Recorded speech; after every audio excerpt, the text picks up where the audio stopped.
ABC 6 News at 5 on your side starts now. We're going to be busy, guys. We start with a big development from a big case from 25 to 14. Prosecutors in the William Husel murder trial making a move to drop 11 murder charges against the former Mount Carmel doctor. It's exactly what sources have been telling investigator Haley Nelson, and now the prosecution is announcing that plan in open court. Husel is accused of ordering excessive doses of fentanyl to patients in his care. It's something his defense team calls comfort care. Haley was in court all day and joins us live tonight. So Haley, what is the judge going to do and when?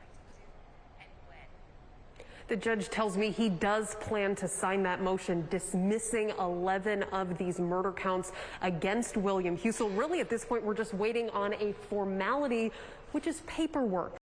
The jury is a pretty balanced panel between men and women and is relatively diverse. And this group will have weeks of trial ahead of them, as well as some pretty serious topics to take on. 7 women and 5 men sit on the jury. There are 6 alternates, that's including 5 women. They were picked just before 10:30 this morning. Husel and his defense team walking through the courthouse this morning before this group was seated after the judge gave these jurors instructions and reminders not to discuss the case or do any outside research. And during jury selection, we got more insight into both sides' arguments. The state that Husel gave patients, some who were critically ill or dying, so much medication it was unreasonable and even sped their deaths. The defense that Husel cared about his patients and that this was comfort care.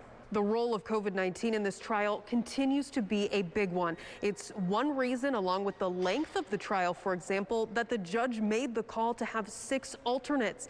There will also be limited seating in the courtroom and even a separate streaming room for overflow. And get this, if a juror is sickened with COVID-19 and was around other jurors, it could not only lead to quarantines, but trial delays, according to the judge.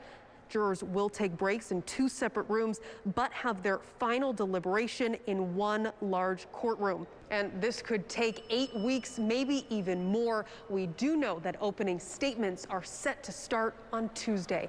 On your side, inside the courthouse, I'm Haley Nelson. Investigator Haley Nelson has been following this case every step of the way for 3 years now and joins us tonight with legal expert Emily Pelfrey to give us some insight into what we can expect. Haley? Well, Bob, we do know jury selection just wrapped last week. Tomorrow there will be a lot of attention on these opening statements in the Husel case. Of course, we will be there every step of the way and providing some legal insight throughout. And right now is Emily Pelfrey. Emily, I know you have 15 years experience as an assistant prosecutor. Thanks for being here. Thank you. So obviously there's a lot of attention on this case, particularly tomorrow with these opening statements. Give us some idea, what could some of the big moments ahead be?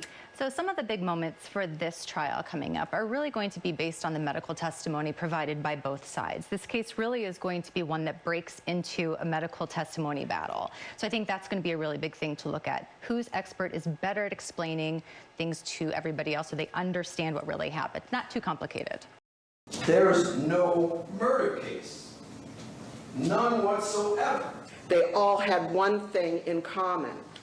William Husel was the nighttime ICU physician. 2 sides with a lot on the line. The prosecution addressing the jury first. Janet Grubb told them the dosages ordered by William Husel were well above recommended dosages. They went to the hospital for help. Several of them were not sick enough that they were destined to die during their hospitalization. Grubb touting the qualifications of their medical experts. They have years of relevant experience and will testify that William Husel's dosing practices were unwarranted and unprecedented. There's no set doses because medicine believes it's the doctor at the bedside who's best to determine whether this patient needs more medicine. Bob, Stacia, certainly some dramatic moments, and the prosecution's witness, who you heard from just a little bit ago, really got to the heart, seemingly, of the prosecution's argument in a very direct way. Based upon your review of the medical records, and your expertise, to a reasonable degree of medical certainty, did you draw any conclusions regarding how those drugs affected Mr. Millett? I think they stopped him from breathing and caused his death. Yes, I think that the receipt of the fentanyl and the midazolam killed her. She had no sign at that time whatsoever that she was dying.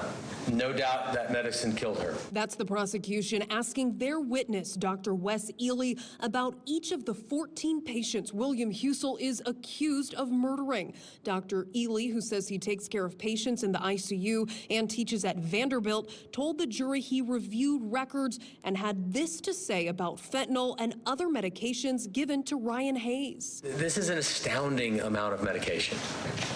This is so far out of the norm of what we would do for somebody. It would essentially be like if I was going to transport this human being safely through suffering. I was thinking about this morning. Maybe it would be like, I've never said this out loud to anybody before, but if I'm allowed to offer an example, it would be like if I wanted to get somebody safely through a school zone to keep a child safe. I might drive 10 miles an hour in the car, go very slowly, and make sure that the people crossing weren't hit. This is like driving 250 miles an hour through a school zone with people walking across the street. It's that kind of out there. There was back and forth and multiple people on the stand as testimony in this 14-count murder trial continues. You may continue on then. So far, this is the 6th week of testimony. The state has called over 50 witnesses at this point. The defense will likely soon begin calling witnesses of their own. Today, a witness who worked at the ICU at Mount Carmel West at the time in question as a nurse and administered some of the doses in question ordered for some of these patients testified Husel was approachable. That witness, Derek Dreyer, was asked about doses ordered for Beverly Schertzinger, for example. Many of these cases and doses are linked to when patients were being extubated. That's a breathing tube being removed. Is this the order for the 500 micrograms of fentanyl? Correct. How was this to be administered? IV push. And who ordered both the fentanyl and the midazolam? Dr. Husel. Did you ever see him encouraging families to extubate these patients? Objection, Your Honor. Did you permit it? No. Multiple people were also called by the state throughout the day, testifying about their loved ones' hospitalizations. Also of note, before witnesses were called this morning, a couple matters were discussed without the jury present. The defense wants some testimony stricken of a prosecution witness, the daughter of patient Melissa Penix, who they argued tampered with a pill bottle and its labels while on the witness stand. You're looking at the moment in question. No ruling at this time. The prosecution says the state has done nothing untoward or inappropriate here. The defense's Diane Menashe also says she served this witness with a subpoena. They want to recall her. Testimony picks up again in the morning. On your side, I'm Haley Nelson. Kurt, certainly we heard from the prosecution, the defense, and right now the prosecution is in the middle of their rebuttal. So really the closing arguments taking up the entirety of this day. I want to walk you through some of the biggest moments. The state's David Zion began the closing argument for the prosecution this morning around 9:30. This is the first time the jury has been in the courtroom since March 31st after a series of delays. Zion took jurors through a series of questions like where were the nurses in all of this? The state's answer, many were new and enthralled by Husel. Zion told jurors given Husel's training, he would know the impact of these dosages, arguing they are lethal and that you can't hasten someone's death. Bottles of fentanyl were used as an example, the state going through each of the 14 patients. He spoke up until the lunch break. Then the defense's Jose Baez addressing jurors after.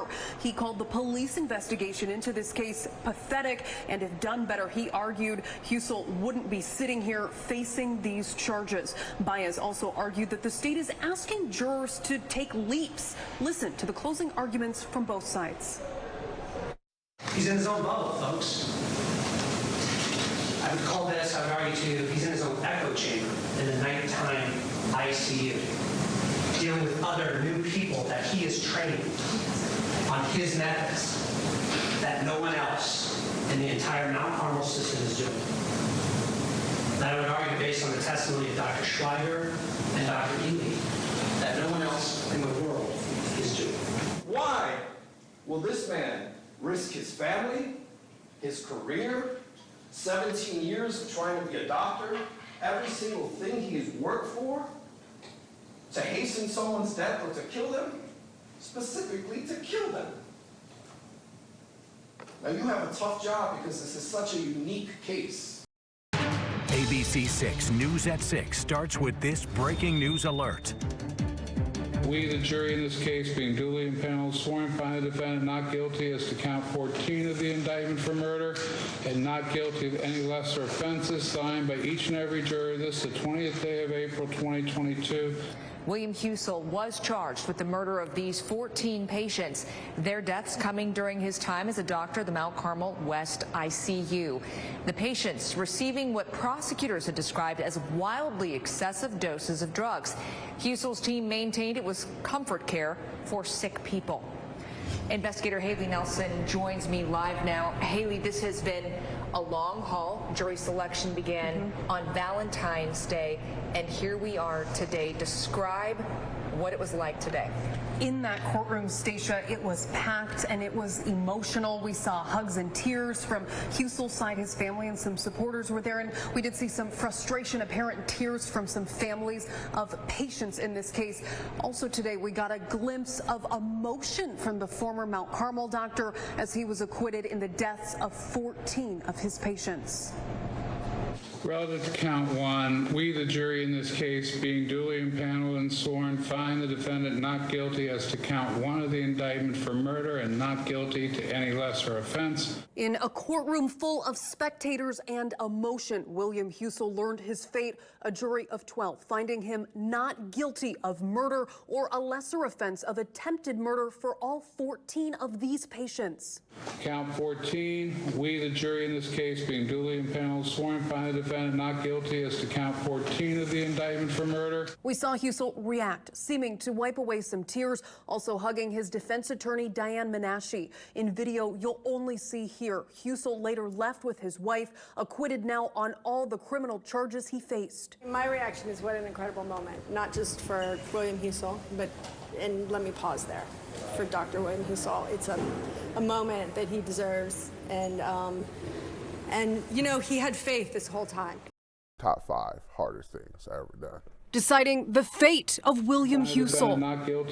Juror Damon Massey sat down with me to talk about the high-profile trial, witnesses, deliberations, and that verdict. And not guilty of any lesser offenses. Massey, a court and crime buff, didn't expect to get picked when pulled into the large jury pool. My grandmother always told me, when you turn 18, there's 2 things you're gonna do.